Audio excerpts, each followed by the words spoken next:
आशीष जब लखनऊ में दिव्या को बस स्टैंड पे चाय बेचते हुए देखता है तो अचरज में पड़ जाता है। वह सोचने लगता है कि जो इतनी टैलेंटेड लड़की थी, पढ़ाई में अव्वल थी, ऐसी कौन सी परिस्थिति आ पड़ी है कि इसको चाय बेचना पड़ रहा है। आशीष पढ़ाई के लिए इंग्लैंड गया हुआ होता है। जब वहाँ से लौटता है दिल्ली के बाद लखनऊ अपने जब शहर आता है, बस स्टैंड पे दिव्या को देखता है तो उसके मन में कई विचार आने लगते हैं। साथियों नमस्कार। एक निवेदन है, बहुत ही भावुक कहानी है। थोड़ा सा 2 मिनट टाइम निकाल कर सुनिएगा और वीडियो को थोड़ा लाइक सब्सक्राइब कर दीजिएगा मित्रों। साथियों, दिव्या और आशीष जो है बचपन से दोनों एक साथ पढ़े बढ़े थे, एक ही मोहल्ले में रहते थे। गोमती नगर लखनऊ का एक मोहल्ला है। वो दोनों एक ही कन्वेंट स्कूल में पढ़ने जाते थे। आशीष बचपन में काफ़ी चुलबुला सा था, लेकिन दिव्या पढ़ने में बहुत ठीक होती है। धीरे धीरे दोनों बड़े होते हैं, दोनों की अच्छी मित्रता हो जाती है। छोटी छोटी शरारतें करना, जैसे जो 10-12 साल के बच्चे होते हैं 5वीं 6वीं में, एक दूसरे के टिफ़िन लाते हैं, एक दूसरे के खाना हंसी मजाक में खा लेते हैं। बहुत ही अच्छा लगता है। जो छोटे बच्चे होते हैं बिना किसी स्वार्थ के एक दूसरे के प्रति उनकी मित्रता होती है। दोनों की निस्वार्थ भाव से मित्रता थी। दोनों की पढ़ाइयाँ भी अच्छी चल रही थी, लेकिन अचानक से दिव्या की ज़िंदगी में इतना बड़ा परिवर्तन और बदलाव आ जाता है जिसका उसको भी अंदाज़ा नहीं होता। दिव्या भी अपने माता पिता की इकलौती लड़की होती हैं। पिता उनके किराने की दुकान चलाते थे, व्यवसाय अच्छा चल रहा होता है। साथियों, आशीष के जो पिताजी थे वो सरकारी गवर्नमेंट जॉब में होते हैं, ठीक ठाक सैलरी होती है। दोनों के माता पिता का व्यवसाय होता है तो पढ़ाई ठीक ठाक दोनों की चल रही होती है। समय बीतता है, कक्षाएं बढ़ रही होती हैं, दोनों बड़े हो रहे होते हैं, लेकिन पढ़ाई दोनों के एक साथ ही एक स्कूल में करते हैं। दोनों की प्रारंभिक पढ़ाई पूर्ण हो जाती है। आशीष पढ़ाई करने के लिए साथियों इंग्लैंड विदेश चला जाता है, लेकिन जो दिव्या के माता पिता थे वो उन किराने की दुकान उनके पिताजी चलाते थे, तो उनकी ये स्थिति नहीं थी कि बेटी को विदेश भेज सके। लेकिन उनकी जो बच्ची थी पढ़ाई में बहुत ठीक ठाक होती है, तो उसको लखनऊ में ही स्नातक की पढ़ाई करने के लिए दाखिला दिला दिया जाता है। लेकिन उनके साथ ऐसी घटना घटित हो जाती है साथियों कि ये किसी के साथ ना हो। अचानक से दिव्या के पिताजी को लकवा मार देता है। साथियों, उनकी दवा में काफ़ी पैसे खर्चे होते हैं, तो स्थिति ऐसी हो जाती है कि माताजी भी उनकी बुजुर्ग हैं, शुगर की भी वो भी पेशेंट हैं, काम करने की अवस्था में नहीं है। जब पैसा कोई कमाने वाला नहीं होता तो दिव्या चूँकि पढ़ी लिखी होती हैं, बालिग हो चुकी हैं, 20-22 साल उनकी उम्र है, इतनी समझदारी होती है कि जहाँ भी मैं जो काम करूँगी तो घर का खर्चा ज़रूर चला लूँगी। वो एक चाय का टी स्टॉल डाल देती हैं। साथियों, परिस्थिति से लड़ने का प्रयास करती हैं कि आज मुझे परिस्थिति ने ये मौके दिखाए हैं। पिताजी का सारा व्यवसाय बंद हो जाता है। वो परिस्थिति से लड़ने का साहस है उस बच्ची में जो इतने टैलेंटेड होती है। वो अपनी पढ़ाई जारी रखती हैं और एक बस स्टैंड पर छोटी सी टी स्टॉल डाल देती हैं। इधर आशीष की पढ़ाई पूरी हो जाती है। जब ये ब्राह्मी से दोनों अलग हो जाते हैं तो काफ़ी दिन बाद आशीष दिव्या से मिलता है, क्योंकि आशीष भी अपनी पढ़ाई में काफ़ी व्यस्त था, बाहर रहा होता है, इतना उसको टाइम नहीं था। बीच में गांव भी आना बहुत कम हुआ था, लेकिन अचानक जब दिव्या को देखता है तो थोड़ा सा मन में उसके ये ख्याल आ जाता है कि ऐसी कौन सी स्थिति आ गई है। इसके बाद उसके टी स्टॉल पे जाता है, वहाँ बैठता है। दिव्या भी उसको पहचान जाती है साथियों, क्योंकि बचपन के मित्र हैं। उसको बैठाती है, बड़े आव भाव से बैठाती है, उसको स्वागत करती है। कहती है, आशीष तुम तो विदेश रह रहे थे, आओ तुमको देसी चाय का स्वाद दिखाती हूँ, लो देसी तुम चाय पियो। उसको गरम गरम चाय दी जाती है।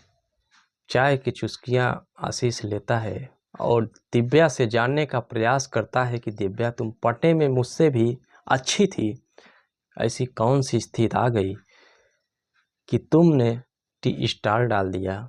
साथियों दोनों गपशप कर रहे होते हैं। बीच बीच में चूंकि बस स्टैंड होता है, ग्राहक भी काफ़ी आते हैं चाय पीने। वहाँ काफ़ी दुकान अच्छी चल रही होती है दिव्या की, तो लोग भी आ जाते हैं, उनको भी चाय देना होता है। लेकिन थोड़ा थोड़ा बीच में टाइम मिलता है, दोनों आपस में बातचीत कर रहे होते हैं। दिव्या सारी हकीकत बयां करती हैं, मेरे घर की ये स्थिति है इस समय, इसलिए मुझे ये काम करना पड़ रहा है। आशीष कहता है, पढ़ाई तुमने क्या की है?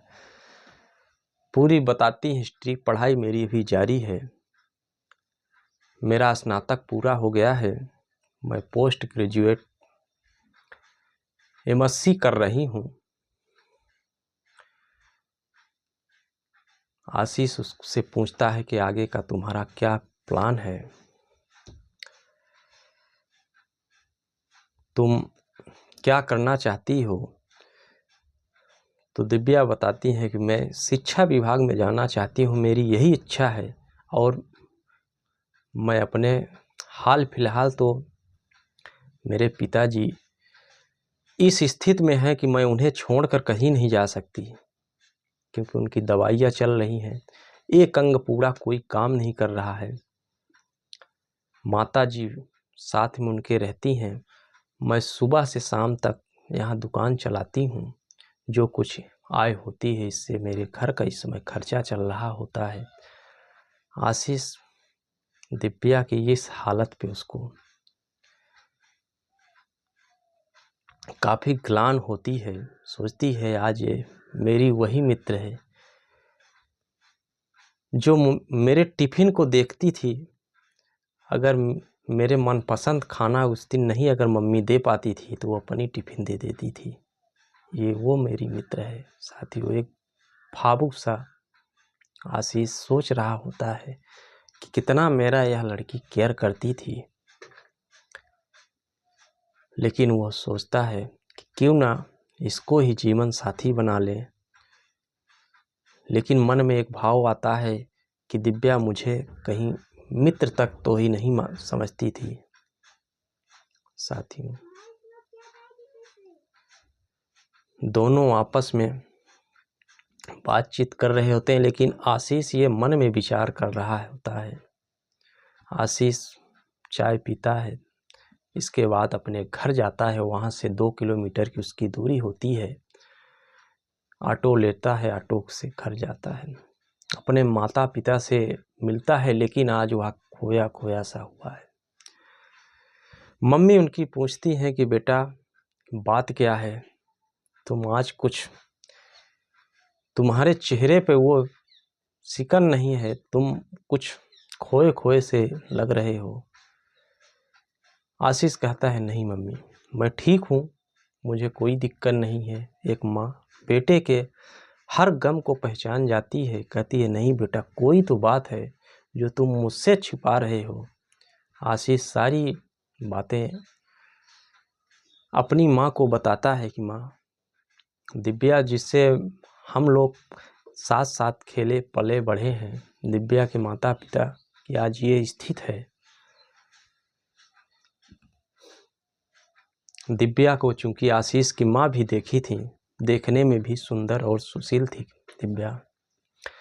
माँ कहती हैं बेटा, जो इतनी बच्ची समझदार हो, जो घर की जिम्मेदारियों को समझती है, उसको तो बहू बनाने लायक है। जब माँ इतने कह देती है तो आशीष काफ़ी खुश होता है। आशीष सुबह होती है, दिव्या के टी स्टॉल पे जाता है, थोड़ा उसका सहयोग भी करता है। दिव्या कहती है नहीं आशीष रहने दो, मैं कर लूँगी। लेकिन कहता है ये चलो ठीक है, मैं कितने दिन यहाँ रहूँगा, जितने दिन हूँ उतने दिन तो टाइम बिता लेने दो। सुबह पहुँचता है, कुछ हेल्प करता है, लेकिन अभी कोई बात नहीं करता। एक दिन 4-6 दिन बीतते हैं, दुकान पे भीड़ भाड़ नहीं होती।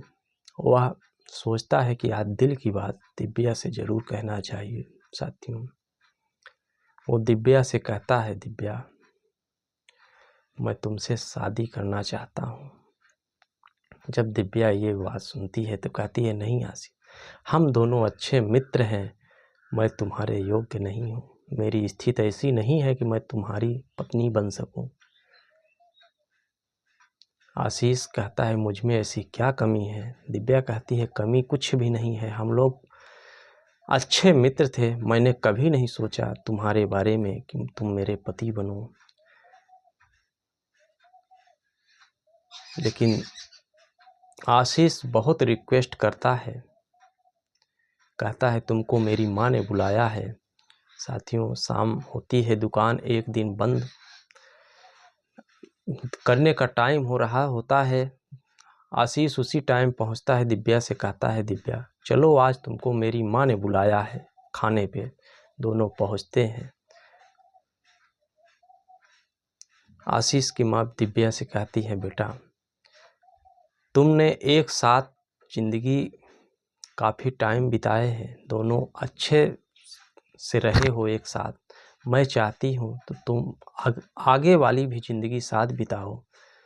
अगर तुमको एतराज़ ना हो तो मैं चल के तुम्हारे माता पिता से यह बात करूँगी। दिव्या कहती है माँ जी, आंटी जी, अभी शायद ये स्थिति नहीं है घर में चर्चा करने के लिए, मेरे पिताजी की ये स्थिति है। साथियों, समय बीतता है। कुछ दिन बाद आशीष की माँ खुद जाती हैं दिव्या के घर और उनके माताजी से कहती हैं कि बहन, मैं आपकी बेटी का ब्याह अपने बेटे के साथ करना चाहती हूँ। तो चूँकि ये बचपन से एक दूसरे के साथ जब पढ़े बढ़े थे तो उन दोनों के माता पिता को उनके बारे में पता होता है। उनकी माताजी बड़े ही करुण भाव से निवेदन करती हैं कि बहन, मेरी स्थिति तो ऐसी नहीं है कि मैं आपको कुछ दे पाऊँ, बस मेरी बेटी बस है। आशीष की माँ कहती है बस आपकी बेटी चाहिए, मुझे दहेज का कोई लालच नहीं है। साथियों, दोनों परिवार के रजामंदी से एक सांस्कारिक ढंग से दोनों की शादी कर दी जाती है।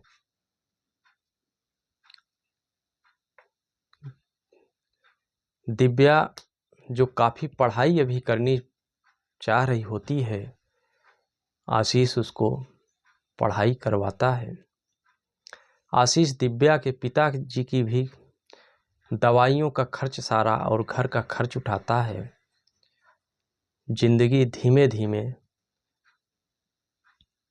दिव्या के पिताजी के जो पॉलिश मारा था उसमें सुधार होने लगता है। दवाई अच्छे काम करने लगती है और ज़िंदगी अपने जिंदगी अपनी नज़रिया हर समय बदलती रहती है। एक पिता को भी खुशी होती है कि बेटी की शादी ठीक ठाक घर में हो गई है। अब इससे बड़ा सुकून एक पिता को क्या चाहिए साथियों। अगर वीडियो अच्छी लग रही हो, मेरी स्टोरी सुनने से किसी को दिल दुखाना नहीं है मित्रों, बल्कि एक भावनात्मक जो भावना है उसको आपको बताना था। अगर स्टोरी अच्छी लग रही हो, थोड़ा सा लाइक और सब्सक्राइब कर दीजिएगा साथियों। नमस्कार।